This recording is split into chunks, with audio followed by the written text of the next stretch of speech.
자, 오늘은 어느덧 하다가 보니까 15번째 시간이 됐습니다. 아, 반복해서 말씀드리지만은 우리가 이걸 하나하나 살펴본 것은 처음에 저들에게 이제 복음을 전해 주셨던 그 선교사님들이 적어도 이 정도는 우리가 신앙의 어떤 근간을 삼아서 또 다른 비진리와 싸울 때도 어떤 이런 기준을 갖고 신앙생활하자 해서 이렇게 만들어 주신 것 같아요. 그래서 오늘은 주제가 지역교회 독립성에 대해서 이제 살펴보겠습니다. 오늘은 뭐 크게 뭐 어렵지도 않고 또 뭐 복잡하지도 않고 아주 심플한 내용입니다. 그러다 보니까 뭐 별 할 얘기가 별로 없을 것 같아요. 그래도 이제 준비했으니까 하겠는데, 자, 이런 겁니다. 우리가 주 안에서 다 하나님의 자녀로서 물론 이제 결혼한 사람들은 이제 독립적인 이제 가정을 갖고 있지만은 그 가정이 하나님 안에서 하나이지만은 또 개별적으로는 독립돼 있다, 이제 그런 뜻입니다. 그러니까 우리 집에 일어난 일이 아무리 같은 주 안에 있는 형제라도 당신 말이야 왜 10시에 잠자고 아침 늦게 일어나, 이렇게 할 수 없는 겁니다. 지금 했던 예화가 비슷한 겁니다. 그러니까 우리가 주 안에 같은 교회 진리 안에 있지만은 이 교회가 다른 교회에 간섭하거나 또 그 교회에 가가지고 뭐라고 이렇게 관여하거나 군림하거나 할 수 없다는 겁니다. 또 한 가지는 교회라는 특수성 때문에 교회는 세상과 구별되어 있다. 그래서 오늘은 주로 이제 세퍼레이션, 분리에 이제 초점을 맞춰서 오늘 좀 말씀을 좀 나눌까 합니다. 자, 이렇게 돼 있습니다. 이게 13항이 아니고 15항입니다. 약간 좀 오류가 났는데, 자, 우리는 개교회의 독립성을 믿는다. 이렇게 해서 이제 관련 구절을 밑에다가 쭉 써놨습니다. 그걸 따라서 한번 이걸 전체적으로 다 나열하면은 분량이 넘치니까 대충 이렇게 한번 잡아봤습니다. 사도행전 13장에 보면은 이제 선교사님들이 이제 그 교회의 독립성에 대해서 이렇게 이제 구별을 해놨는데, 13장 2절에서 3절 내용은 안디옥 교회에서 사울과 바나바를 성령께 구별하라. 그 다음에 안수에서 이제 바나바와 사울을 이제 파송하는 이제 그런 내용입니다. 자, 이거는 어떻게 보면은 굉장히 중요한 구절이기도 합니다. 왜냐하면 이 구절 속에 어떤 개교의 독립성과 또는 질서가 이 구절 안에 이제 포함되어 있습니다. 자, 쭉 가다 보면은 고린도전서 6장 4절에서 7절까지만 했습니다. 원래는 이제 1절부터 이제 8절까지인데 이거는 이제 고린도 교회에게 이제 얘기를 한 겁니다. 자, 이거는 이제 교회 내에 있던 문제를 밖으로 가져가지 말라, 그런 겁니다. 자, 그래서 이제 교회가 각각의 교회하고도 분리되어 있지만은 또 세상으로부터 이제 독립됐다. 그러니까 교회 내 문제를 막 시시콜콜 막 어디 막 재판을 걸거나 이렇게 하지 말라는 이제 그런 겁니다. 그래서 교회 독립성이 어떤 면에서 성경 안에 이제 있는 거니까 어떤 것들이 있는지 한번 이제 찾아보도록 하겠습니다. 가기 전에 대충 이제 핵심적인 이제 용어를 보면은 성령께서 명령하실 때 네 개로 구별하라. 구별이라는 단어를 좀 우리가 좀 보겠습니다. 또 안수는 단순하게 그냥 손을 얻는 건데 이거는 뭐 손을 얻는 행위이지만은 그것도 굉장히 이제 중요한 어떤 영적인 교훈이 있습니다.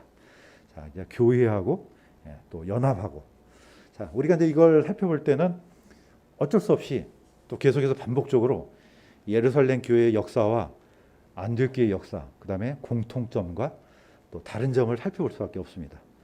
그 다음에 이제 지역 교회의 역할과 기능, 이걸 한번 이제 쫓아가 보도록 하겠습니다.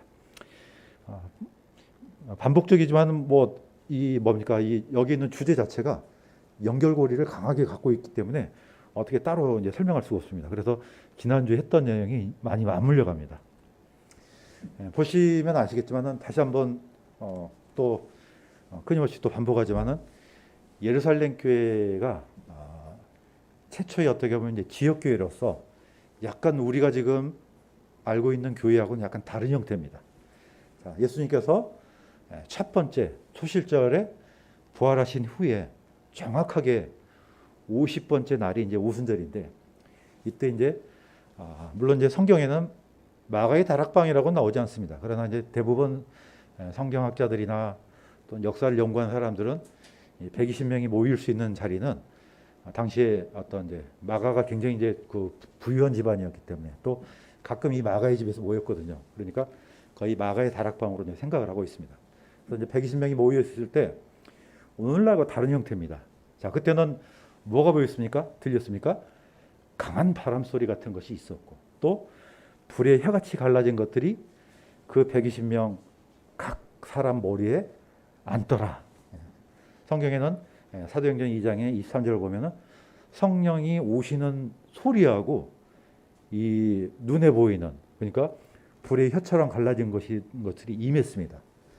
자, 우리는 이제 이것을 뭐 어떤 사람들은 그러면은 그때 당시 때 그런 것들이 보였으면은 우리 교회도 있어야 되지 않느냐 이제 이렇게 해서 또 새로운 또 이단이 또 생겨날 수가 있습니다. 이게 조심해야 됩니다.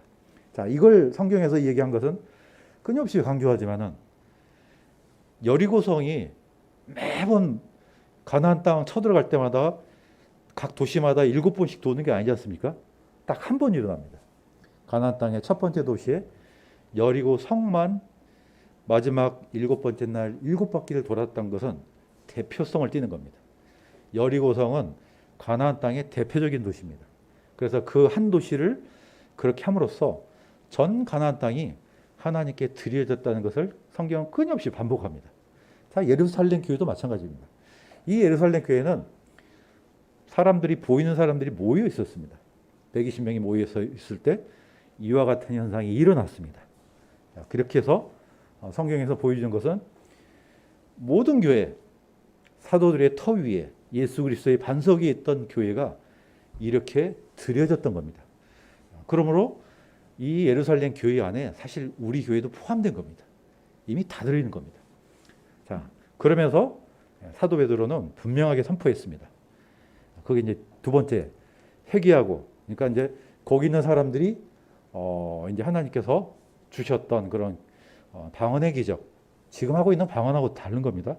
이 방언은 순수한 외국어입니다.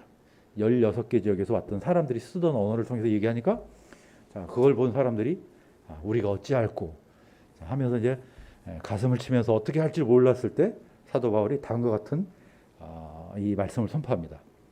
회개하고 너희 각 사람이 예수 그리스도의 이름으로 침례를 받아 제들의 사면을 얻으라. 그리하면 너희가 성령님을 선물로 받으리니. 이렇게 해서 이제 분명히 성령이 선물임을 선포했습니다. 자, 단 뭐냐? 회개가 먼저 이루어져야 됩니다. 그 다음에 침례를 받으면은 성령은 선물로 주신다. 자, 예루살렘 교회 성도들은 자, 이 가르침에 흔들리지 않고 사도들의 교리와 교제 안에 머물고 빵을 떼며 기도하더라. 자, 이 예루살렘 교회하고 현대 교회가 다른 점이 있습니다. 자, 이때 예루살렘 교회는 뭐 어떻게 했습니까? 믿는 모든 사람들이 함께 지내며 모든 것을 공통으로 소유하고 자기 소유와 재산을 팔아 각 사람의 필요대로 나눠줬습니다. 자, 공통점하고 차이점이 있습니다. 자, 차이점은 강한 바람 소리라든지 불의 혀처럼 갈라진 것이 이 예수님을 믿는 모든 사람들에게 임하지 않습니다. 그날은 딱 한 번만 임한 겁니다. 그 다음에 우리가 뭐 재산 다 걷어갖고 교회가 공동 소유한 건 아니지 않습니까? 자, 초대교회로 돌아가자는 말이 참 좋은 의미이기도 하지만은 초대교회로 돌아간다 그러면은 재산 다 팔아갖고 다 바쳐야 됩니다. 이거는 차이점이 있는 겁니다. 자, 그래서 교회가 특수성을 띠고 있다는 것을 우리가 약간 이제 살펴볼 필요가 있습니다. 자, 그런데 공통점이 있습니다. 사도들의 교리, 사도들의 가르침, 그 옛날 사도들이 전했던 그 복음하고 지금 우리가 받아들인 복음이 틀리면 안 됩니다. 시간이 2000년이 흘렀지만은 이게 틀렸다 그러면은 그렇게 잘못 받아들인 경우가 있든지 아니면은 예수 그리스도의 반석 위 또는 사도들의 터 위에 세워지지 않는 교회는 당연히 다를 수밖에 없습니다. 그러니까 모든 이단들은 교회라는 명칭을 쓰지만은 사도들의 교리 안에 머물러 있지 않는 겁니다. 그러니까 우리는 이 중요한 이 사도들의 교리 너무 중요한 걸 우리가 좀 초점을 맞출 필요가 있습니다. 자, 그 다음에 사도들이 전했던 증언이 너무 중요합니다. 한번 보겠습니다. 자, 당시에 초대 지역교회에 있던 예루살렘 교회에는 어떤 특수성이 있냐면은 거의 대부분이 유대인들입니다. 그러니까 이방인들한테 성령이 임한다? 이건 있을 수 없는 일입니다. 그러니까 굉장히 배타적인 거죠. 우리는 지금 뭐 쉽게 옛날에 그런 적이 있었구나 이렇게 이제 쉽게 생각하겠지만 당시 사람들은 이방인들한테 성령이 임한다? 이거는 불가능하다고 생각했던 겁니다. 그거는 일어나서는 안 되는 얘기예요. 자, 그런데 이것을 사람들한테 납득시켜준 사람이 바로 사도 베드로입니다. 자, 사도 베드로는 본인이 증인입니다. 자, 예루살렘 교회, 그 다음에 사마리아 교회, 그 다음에 이제 세 번째로는 가이사라에 있던 로마의 백부장 집, 여기 가서 이제 하나님께서 초대를 환상 속에서 초대하라 그래서 이제 가서 이제 그 광경을 보고 사도 베드로가 이렇게 증언합니다. 이들이 우리와 마찬가지로 성령님을 받았으니 누가 물을 금하여 이들이 침례를 받지 못하게 하겠느냐 하고 그들에게 명령하여 주의 이름으로 침례를 받게 하니라. 자, 이게 이제 고넬료 집에서 일어났던 일을 막 따지고 들지 않습니까? 예루살렘 물론 이제 서러우니까 유대인들이 막 따지고 들고 아니 당신은 어떻게 정신이 있는 거야 없는 거야 왜 이방인들하고 같이 먹고 마셔 그러지 않겠습니까? 자, 이때 이제 이걸 해명하기 위해서 이렇게 이제 얘기를 합니다. 자, 사도 베드로는 그들한테 바람 소리 같은 것도 임하는 것도 아닙니다. 불의 혀처럼 갈라진 것이 임한 것도 아닙니다. 그러나 그럼에도 불구하고 그들과 우리가 똑같이 성령님을 받았다. 그러니까 침례를 주는 게 당연하다. 이렇게 선포합니다. 자, 이 두 번째는 예루살렘 교회에서 사도 베드로가 이제 증언한 겁니다.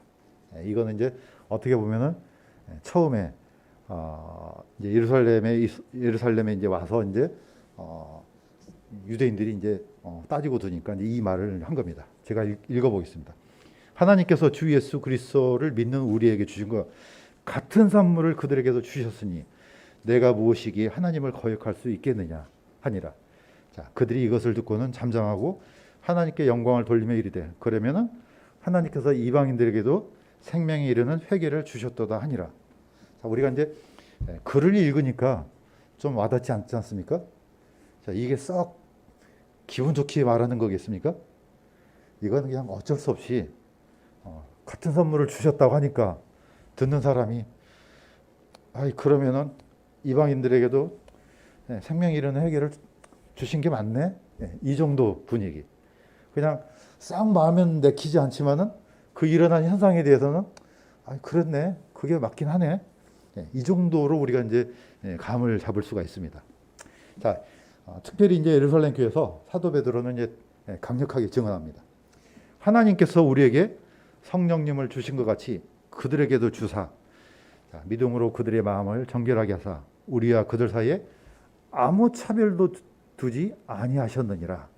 자, 이 사도 베드로의 증언이 왜 중요하냐면은 이제 예루살렘 교회, 사마리아 교회, 안디옥 교회, 아시아 7교회 수많은 교회들이 생겨날 거 아닙니까? 지역 교회가. 자, 그런데 만일 혹시라도 이 증언이 없었으면은 이방인한테 내려온 성령하고 그 옛날 오순절에 임했던 성령하고 성령이 영이 다르네? 이러면 큰일 나죠. 그러면은 이 복음의 질서가 뒤죽박죽 될 수 있습니다. 사도 베드로가 분명하게 증언하기를 그때 받은 성령하고 너희들이 받은 성령하고 동일하다. 다시 말해서 우리가 받은 복음하고 너희에게 전한 복음이 통일하다. 자, 2000년 전에 선포했던 복음하고 지금 우리가 듣고 있는 복음이 동일하다 해줘야지 이게 하나님의 진리 안에 동일한 교회가 될 수 있지. 그때는 이렇게 말했는데 지금은 이렇게 말해. 지금은 좀 달라. 이러면은 이거는 엄청난 혼돈이 될 수가 있습니다. 자, 우리가 뭐 수많은 이단들을 우리가 막 쫓아다니면서 이거는 맞고 틀리고 어떻게 판가름 알겠습니까? 그건 못합니다. 그러나 우리는 쉽게 알 수 있는 게 사도행전에 있었던 처음에 그들이 받았던 복음하고 지금 우리가 듣고 있는 복음하고 똑같지 않으면은 어떻게 보면은 다 진리 밖에 있는 교회입니다. 교회라고 쓰기도 좀 그렇지만은 아닌 건 아닌 겁니다. 그래서 이 믿음으로 구원을 얻는다는 이거는 그때나 또는 그 전이나 지금이나 다르면 안 되는 겁니다. 그만큼 이 사도들의 증언이 너무 중요한 겁니다. 자, 그렇다면은 이 안디옥 교회의 역사를 한번 보면서 그러면 어떻게 해서 이 안디옥 교회가 생겨났는지 보겠습니다. 자, 사도행전은 예루살렘 교회, 사마리아 교회, 안디옥 교회가 만들어진 과정들이 기록되어 있습니다. 그런데 단순한 역사가 아니고 우리가 이제 이 성경을 통해서 어떻게 만들어졌을 뿐만 아니고 어떤 과정과 흐름을 통해서 이 교회들이 세워졌는지 살펴보는 게 굉장히 중요합니다. 제가 한번 읽어보겠습니다. 스데반으로 인하여 일어난 핍박으로 말미암아 널리 흩어진 자들이 안디옥에 이르러 그리스도를 하는 사람들에게 말하여 주 예수님을 선포하며 많은 수의 사람들이 믿고 주께로 돌아오더라. 그때 이 일들에 관한 소식이 예루살렘에 있던 교회의 귀에 들어가매 그들이 바나바를 보내매 그가 멀리 안디옥까지 가게 하니라. 자, 이 구절 속에 우리가 뭘 알 수 있습니까? 이 복음이 선포되는 과정이 사실은 이 스데반 집사의 순교가 굉장히 큰 영향을 미쳤습니다. 자, 아까도 이미 말했던 것처럼 유대인들은 성향이 성령님은 하나님께서 주신 이 선물은 유대인들만 필요한 이런 걸로 이제 갖고 있었죠. 그러니까 담대히 나가서 이방인들한테 전달한다는 것은 물론 그래야 되긴 하지만은 굳이 뭐 그렇게까지 할 필요 있어? 이런 마인드였죠. 그런데 스데반 집사가 딱 죽자마자 어떻게 합니까? 그 뭉쳐있던 3,000명, 5,000명 되는 그 유대인들이 어떻게 흩어집니까? 이제 예수님을 믿는 영접한 사람들이 세계 각국으로 흩어지기 시작합니다. 자, 사실 이제 그런 유대인들을 이제 디아스포라 유대인이라 합니다. 근데 이 디아스포라라는 게 부정적인 것도 있지만은 굉장히 긍정적인 효과를 나타내기도 합니다. 왜냐? 이 사람들이 예루살렘을 떠나지 않고 다 뭉쳐 있어요. 그러면 복음이 어떻게 흩어집니까? 이 사람들을 통해서 이제 세계 각국으로 이 복음의 선물이 이제 흩어져 날아가죠. 자, 어디까지 갔습니까? 안디옥까지 갔습니다. 자, 그래서 안디옥에서 있는 사람들이 그 복음을 듣고 이제 몇 사람이 또는 여러 사람이 이제 죽게 돌아온 사람이 있었을 거 아니에요. 그러면 그때는 그냥 예수 그리스도를 영접해서 크리스찬이 됐지만은 뭘 어떻게 할지 모르잖아요. 이때 예루살렘 교회에서 누구를 파송합니까? 바나바를 파송하죠. 자, 이렇게 해서 어떻게 보면 안디옥 교회에 좀 쉽게 말하면은 요즘 말로 말하면 안디옥 교회 최초의 단임 목사가 바나바일 수 있는 겁니다. 바나바가 리더가 돼가지고 이제 안디옥 교회 질서를 잡아가고 가르치고 또 주 예수 안에 머물도록 격려하고 이런 일이 이제 일어납니다. 자, 이때 이제 바나바가 어디로 가느냐? 사울을 찾으러 다소로 떠나서 그를 만나며 안디옥으로 그를 데려오니라.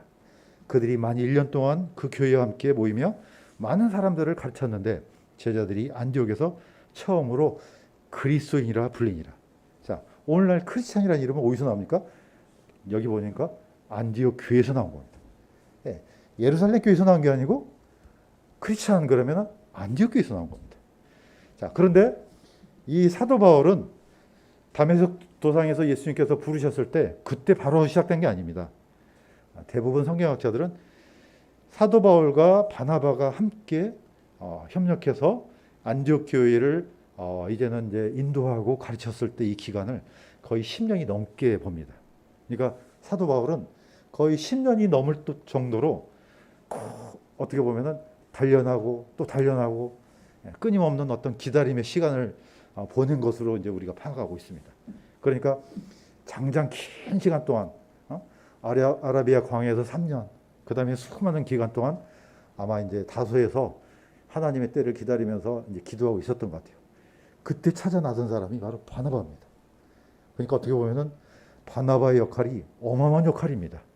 그런데 신약 성경에는 바나바라는 이름이 이 사도행전 외에는 안 나타납니다. 거의 안 나타나고. 자, 그러니까 어떻게 보면 때로는 우리가 잘 익히 듣지 못했던 보이지 않는 사람에 의해서 어떻게 보면 위대한 역사의 어떤 다리가 되는 그런 사람도 있다는 것을 우리가 알 수가 있습니다. 자, 어쨌든 안디옥 교회는 이렇게 해서 시작됩니다.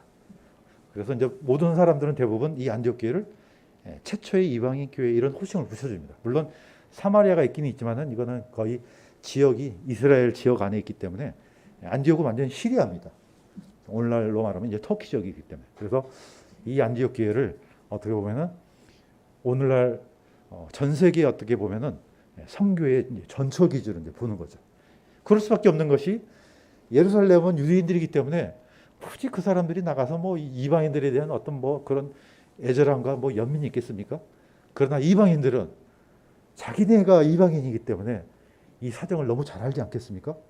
나도 이 어려운 가운데서 복음에는 받을 그런 가치가 없는 존재가 이렇게 하나님의 은혜를 받았구나. 그럼 나도 받았으니까 당연히 다른 이방인들에게도 전할 때 얼마나 열성적이겠습니까? 자, 이렇게 해서 안디옥 교회가 이제 시작이 됩니다. 자, 그런데 우리가 이제 이미 선교사님들이 이제 주셨던 말씀을 통해서 한 번 더 보겠습니다. 자, 안디옥 교회에서 이제 사울과 바나바와 다른 이제 선교들이 이제 기도하고 이제 기다렸습니다. 자, 그런데 그들이 주를 섬기며 금식할 때 성령님께서 이르시되 내가 바나바와 사울을 불러서 시킬 일을 그들을 위해 내게로 구별하라. 자, 하시니 그들이 금식하며 기도하고 그들에게 안수한 뒤 그들을 보내니라. 말이 막 그들이 두 번씩 나오니까 약간 복잡하지만 쉽게 설명하면은, 자, 안디옥 교회는 예루살렘 교회하고 구별되어 있습니다. 그럼에도 불구하고 성령께서 두 사람을 선택하십니다. 바나바와 사울을 구별하라. 이 구별은 어떻게 보면 성별하고 비슷합니다. 우리가 보통 우리도 주일 그러면은 주일을 구별한다는 말 쓰잖아요. 다른 날과. 이건 성별입니다. 거룩하게 쪼개서 드린다는 그런 의미입니다. 자, 다른 여러 사람들이 있는데 딱 두 사람만 선택해서 하나님께로 성령께로 이제 구별했습니다. 자, 구별하니까 어떻습니까? 누가 안수합니까? 안디옥 교회 지역 교회의 그 사람들이 안수를 하는 겁니다. 안수는 이제 단순히 손에 머리에다 손을 얹는 거지만은, 자, 이거는 뭔가를 임명할 때도 쓰지만은 또 한 가지는 대표성을 나타낼 때도 씁니다. 그 옛날 이스라엘 백성들이 내가 죄를 지었는데 내가 죽을 수 없으니까 나를 대신해서 죽을 희생제물을 바치잖아요. 그때 안수를 누가 하느냐? 내가 하는 겁니다. 내가 소나 양이나 염소에 안수하면 어떻습니까? 내 죄가 이 양한테 전가된다. 또는 나를 대신해서 죽는다. 그런 의미가 있는 겁니다. 그래서 제물과 내가 하나가 된다. 그런 의미가 이 안수 안에 들어있는 겁니다. 그러니까 사울과 바나바는 하나님께 구별되고 성령께 구별되고 누구를 대신한 겁니까? 안디옥 교회 전 성도를 대신해서 이제 어디로 갑니까? 파송받아서 선교사로 이제 나가는 거죠. 자, 그래서 이 안수가 성경에는 굉장히 중요한 겁니다. 그래서 성경에는 함부로 안수하지 말라 그러잖아요. 그냥 뭐 이게 그런 의미보다는 내가 이 사람을 보낼 때 나를 대표해서 나를 대신해서 가기 때문에 나랑 똑같아야 되는 겁니다. 자, 진리도 똑같아야 되고 또 모든 가르침도 똑같아야 되는데 만약에 함부로 안수하면 이 사람은 전혀 그렇지 않은데 막 가서 나를 대표해서 아무 말도 하면 안 되지 않습니까? 그래서 구약 성경에는 항상 하나님께서 말씀하신 게 내가 보내지도 않았는데 가서 내 이름으로 헛되이 말하는 사람들 있잖아요. 그런 사람들이 이단이죠. 분명히 하나님께서 이렇게 하라고 말씀했는데 전혀 그 말로 듣지도 않고 자기 마음대로 선포해요. 이런 경우가 있기 때문에 함부로 안수하지 말라고 이렇게 얘기를 합니다. 자, 한번 더 보시면 아시겠지만은 안디옥 교회의 특징을 한번 보겠습니다. 어떻게 보면은 물론 안디옥 예루살렘 교회가 진리 안에 있는 모든 교회를 대표하기도 하지만은 이 안디옥 교회도 너무 중요합니다. 자, 이 교회는 그대로 어디에 있는 그 뿌리가 어디입니까? 이 예루살렘 교회입니다. 예루살렘 교회 그 멤버였던 바나바를 파송해서 세워진 교회이기 때문에 어떻게 보면 주 안에서 하나 된 교회입니다. 동일한 진리 위에 세워진 교회입니다. 자, 바나바와 사도 바울을 통해서 이 교회가 장성했기 때문에 그 교회는 사도들의 교리 위에 세워진 교회입니다. 그러니까 굳이 따질 필요 없이 예루살렘 교회의 가르침과 안디옥 교회의 가르침이 동일할 수밖에 없습니다. 또 이제 아까도 얘기했던 것처럼 이 안디옥 교회는 최초의 이방인 교회라는 그런 호칭을 붙여줍니다. 바로 또 이 교회에서 드디어 오늘날 우리가 쓰고 있는 그리스도인이라는 이 말을 이 교회에서 이제 받게 됩니다. 자, 이미 언급했던 것처럼 안디옥 교회에 있는 성령하고 예루살렘 교회에 내려오셨던 성령하고 다르면 안 되지 않습니까? 동일한 성령이라는 겁니다. 동일한 성령, 동일한 역사하심. 자, 바로 이 교회에서 바울과 바나바를 이제 파송해서 전 세계 오늘날 수많은 지역 교회들이 이제 생겨지는 역사가 일어나죠. 자, 예루살렘 교회에 의해서 이제 이 안디옥 교회가 약간 좀 묻히는 경향이 있지만은 어떻게 보면은 오늘날 어떻게 보면 전 세계 수많이 흩어져 있는 지역교회의 어떤 지역교회가 있는데 어떤 거기에 대한 어떤 감사함은 어떻게 보면 이 안디옥 교회에서 출발했다고 볼 수 있는 겁니다. 자, 이 사울과 바나바 이 교회를 파송한 교회. 자, 분명히 이 교회는 물어보지 않았습니다. 저기 어디입니까? 예루살렘 교회 가가지고 이 사람들을 파송할까요? 안 물어봤습니다. 그 교회에서 성령께서 바로 그 교회 독립적으로 이렇게 파송이 되는 겁니다. 자, 그러니까 어떻습니까? 예루살렘 교회나 또 안디옥 교회나 주께 속한 교회요, 진리 안에 있는 동일한 교회라는 겁니다. 자, 공통점과 차이점을 아까 이제 이미 언급했던 것처럼 세상에 있는 수많은 종류의 이단을 포함해서 수많은 교회가 있지만은 예루살렘 교회, 안디옥 교회 사도들이 전했던 그 복음 위에 있지 않으면은 사실 좀 심하게 말하면 다 가짜라고 볼 수 있습니다. 이거는 주께 속한 교회가 아닙니다. 주께 속했단 말은 주께서 선포하는 그 진리가 동일해야 되는 겁니다. 우리 이제 매번 같이 자주 쓰는 말 있잖아요. 반복하다. 처음에 주셨던 이 말씀이 끊임없이 반복돼야 되는 겁니다. 진리는 만들어지는 게 아니지 않습니까? 처음에 있던 진리를 끊임없이 반복되고 또 전하고 반복되고 또 전하고 동일해야 된다는 겁니다. 이게 다르면 큰일 나는 겁니다. 자, 그러면 이제 예루살렘 교회하고 안디옥 교회의 독립성에 대해서 이제 오늘 거의 이제 마무리를 지을까 합니다. 자, 두 교회는 지리적으로 분리되어 있습니다. 주 안에서는 하나 된 교회지만은 예루살렘과 안디옥은 거의 거리로 치면 거의 480km 정도 됩니다. 아주 먼 거리에 있습니다. 자, 먼 거리에 있기 때문에 당연히 분리될 수밖에 없죠. 자, 분명히 이 분리된 교회에서 안디옥 교회가 중심으로 사도 바울과 바나바를 파송한 거죠.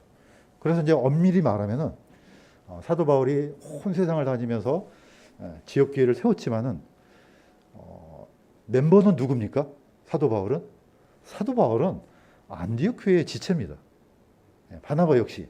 그러니까 항상 어떻게 보면은 1차, 2차, 3차 선교여행 하면은 어디로 나가서 종지부를 찍습니까?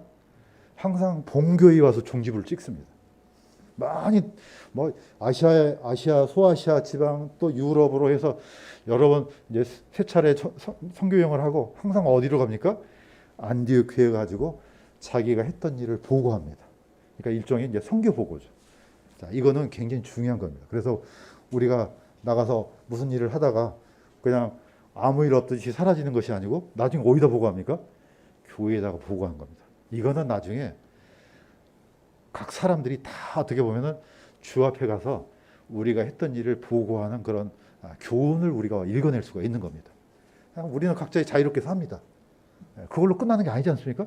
나중에 뭐 해야 됩니까? 다 주님 앞에 서가지고 자유롭게 살았느냐? 무슨 일을 했는지 한번 설명해봐. 그러면은 진땀을 뻘뻘 흘리는 사람도 있을 것이고 자신 있게 막 침튀기 가면서 얘기할 사람도 있을 것이고 알아서 하면 되는 겁니다. 저도 딱히 뭐라고 할 말이 없습니다. 거기에 대해서. 자, 성령께 구별된 사람은 분명히 안디옥 교회 성도인 바나바, 바울이었습니다. 이 두 분들은 예루살렘 교회 성도들이 아니고 바로 안디옥 교회 성도들이었습니다. 자, 그러니까 우리는 이제 이런 걸 알 수 있습니다. 동일한 성령, 동일한 진리, 동일한 신뢰. 자, 이렇게 해서 이제 우리가 용어를 이런 성향을 나타내는 그런 모임을 큐리아케라고 합니다. 그래서 큐리아케는 동일한 주, 동일한 진리, 동일한 성령. 이게 다르면 안 되는 겁니다. 그래서 주 안에 같은 형제자매가 뭐 진리가 다른 진리를 전하거나 그러면 안 되는 거죠. 자, 그럼에도 불구하고 이 교회는 세상과 일단 먼저 분리됐습니다. 세퍼레이션이 먼저 일어나죠. 그 다음에 또 타 교회하고도 분리되어 있습니다. 예루살렘 교회는 예루살렘 교회고 안디옥 교회는 안디옥 교회입니다. 이 교회에서 예를 들면은 예루살렘 교회 자체 내적으로 이제 교회 행정이 이루어지는데, 자, 헌금이라든지 각종 어떤 교회 재정이 있는데 안디옥 교회가 터치하거나 또는 안디옥 교회 재정을 예루살렘 교회가 다 내놔, 이렇게 안 된다는 겁니다. 이거는 분명히 분리되어 있습니다. 그래서 이제 이것을 에클레시아라는 이 말을 쓰는 겁니다. 그래서 항상 큐리아케하고 에클레시아는 공존하다는 것을 우리가 이제 알 수가 있습니다. 자, 이제 마무리 짓겠습니다. 세상과 구별된 지역 교회의 독립성, 이거는 이제 고린도전서 6장 1절에서 8절까지 말씀을 이제 선교사님들이 이 참조 구조를 이제 줬습니다. 자, 교회는 뭐 이미 우리가 알고 있던 것처럼 에클레시아라는 단어는 굉장히 중요하죠. 왜냐, 거짓된 진리하고도 구별되지만은 또 세상 존재하고도 구별됩니다. 이스라엘 백성들이 과거에 애굽에서 분리되어서 광야로 나왔을 때 이건 세퍼레이션입니다. 홍해를 건넜을 때 완전히 끊어진 겁니다. 그 다음에 애굽에 있는 백성이 아니죠. 완전히 하나님께 속한 백성이죠. 바로 교회도 그런 존재들입니다. 자, 그런데 문제는 이 교회 안에 있는 문제가, 이거는 이제 고린도전서를 통해서 이제 우리가 알 수 있는 겁니다. 자, 우리 전체를 읽어보면 시간이 이제 많이 걸리니까 간단히 설명하면은, 고린도교회에 수많은 문제가 있었는데 어떻게 합니까? 교회가 형제라는 사람이 형제를 속여서 뭔가를 이제 뭐 뜯어먹는 이런 사건이 발생했습니다. 그러면 화가 나겠죠. 자, 이걸 교회 안에서 해결하지 않고 세상 법정으로 가져갑니다. 아이, 저 나쁜 놈이 내 돈을 훔쳐갔어. 자, 그러니까 어떻게 해요? 세상 법정에서는 뭐 판단을 할 수밖에 없죠. 그렇지만 대신에 어떤 문제가 발생합니까? 교회가 욕을 얻어먹습니다. 아니, 저 사람들이 예수 믿는 사람들이라는데 교회 안에서 저런 문제가 생기네? 자, 그 사람의 문제가 아니고 나중에 하나님의 이름이 모독을 받는 겁니다. 바로 이것을 그렇게 하지 말라는 겁니다. 왜? 지금 이 안에는 어떤 거냐? 사도 바울은 굉장히 어떻게 보면 분노하는 노조로 이 글을 씁니다. 자, 너희 안에 이걸 판단할 수 있는 지혜로운 사람이 한 사람도 없느냐? 막 따지고 듭니다. 그런 일들은 가장 낮은 사람이 판단할 수 있지 않느냐? 자, 그러면서 이제 너희 가운데 전적으로 허물이 있나니 이는 너희가 서로를 고소하기 때문이라. 어찌하여 너희가 차라리 부당한 일을 당하지 아니하느냐? 어찌하여 차라리 빼앗기지 아니하느냐? 그러니까 차라리 손해 보고 정말로 억울하다 할지라도 이것을 세상 법정에 가서 시시비비를 가리는 그런 어리석은 일을 하지 말라는 것이 이제 어떻게 보면 이 성경의 이제 고린도전서 6장에서 8절까지 문제입니다. 자, 그러므로 우리가 이제 교회 안에서 왜 이걸 굉장히 조심해야 되느냐면은, 교회 내의 문제는 단순히 교회 내의 문제가 아니고 어떻게 보면은 하나님 앞에서 일어난 문제이기 때문에 그렇습니다. 잘못하다가는 하나님의 이름이 모독을 받으니까 이런 일을 하지 말라는 겁니다. 그러니까 그 성도들 사이에서 일어났던 이 문제는 참 난감한 부분이 이제 많이 있습니다. 그런데 반대로 거꾸로 교회라는 이 울타리가 이제 큰 데가 있는데 이런 문제가 생길 수 있습니다. 특히 이제 미국 같은 데 그런 문제가 생깁니다. 예를 들면 교회 땅 안에 살인 사건이 일어났어요. 그러면은 이건 교회 문제지 우리끼리 조사하고 찾아내 갖고 벌 주고 이렇게는 못 합니다. 이건 어떻게 합니까? 이건 세상이 관여해야 되는 문제죠. 그러니까 이런 판단을 누가 하느냐? 교회가 판단해야 된다는 거죠. 자, 교회 멤버는 어떻습니까? 심지어는 사도 바울은 이렇게 얘기합니다. 우리가 천사들을 판단할 것을 너희가 알지 못하느냐? 심지어 교회 성도는 어떻습니까? 천사들까지 판단할 수 있는 굉장히 존귀한 존재라는 거죠. 그러한 어떤 자긍심을 갖고 우리가 믿음 생활을 해야 되는데, 거의 뭐 세상 사람들보다 못하는 그런 싸움을 벌이고 있다면 이건 교회 자체가 욕먹는 게 아니고 하나님이 욕먹는 그런 얘기이기 때문에 이런 일을 하지 말라는 겁니다. 다시 말해서 우리가 모이는 이 무리는 하나님을 믿는 사람들은 세상과도 구별됐다. 이런 뜻입니다. 그러니까 교회의 독립성은 굉장히 중요한 겁니다. 자, 이렇게 해야지 교회의 정결성뿐만 아니고 우리가 선포하는 복음에 대해서 신뢰를 갖지. 막 그냥 교회가 어지럽고 난잡한데 우리가 아무리 좋은 진리를 전달할지라도 밖에 있는 사람들이 우리 말을 귀를 기울일 수가 없습니다. 그렇기 때문에 이 교회의 어떤 분리 또는 교회의 정결성은 너무너무 중요하다는 겁니다. 자, 다시 한번 이제 반복해서 마무리를 짓습니다. 자, 교회는 먼저는 세상과 다른 겁니다. 자, 교회라는 문제는 교회 안에서 처리한다. 또 이 교회가 막 남의 교회를 위에 가서 군림하거나 또는 로마 카톨릭처럼 모든 지역 교회가 상관없어, 필요 없어. 막 모든 것이 다 중앙 집권이에요. 교회에 교회가 있고 이런 거는 성경에서 가르쳐주는 그런 형태가 아닙니다. 철저하게 지역 교회는 지역 교회로서 독립성을 갖고 이미 성령께서 안디옥 교회에서 보여주셨던 질서를 통해서 우리는 이 문제를 우리가 찾아볼 수가 있는 겁니다. 자, 그래서 우리가 이 교회의 어떤 독립적인 이 부분은 단순히 어떤 행정적인 것뿐만 아니고 진리적인 측면에서도 우리가 깊이 새겨야 될 그런 말씀으로 우리가 이해할 필요가 있다고 생각합니다. 우리 강남 성서심리교회는 당연히 세상으로부터 분리되고 단순히 세퍼레이트된 것이 아니고 진리가 아닌 세상으로부터 분리된 거룩한 주님의 교회임을 저는 그렇게 믿고 또 우리 같이 오늘 예배드리는 모든 성도들도 그러한 마음으로 주님을 섬기기를 주님의 이름으로 간구드립니다.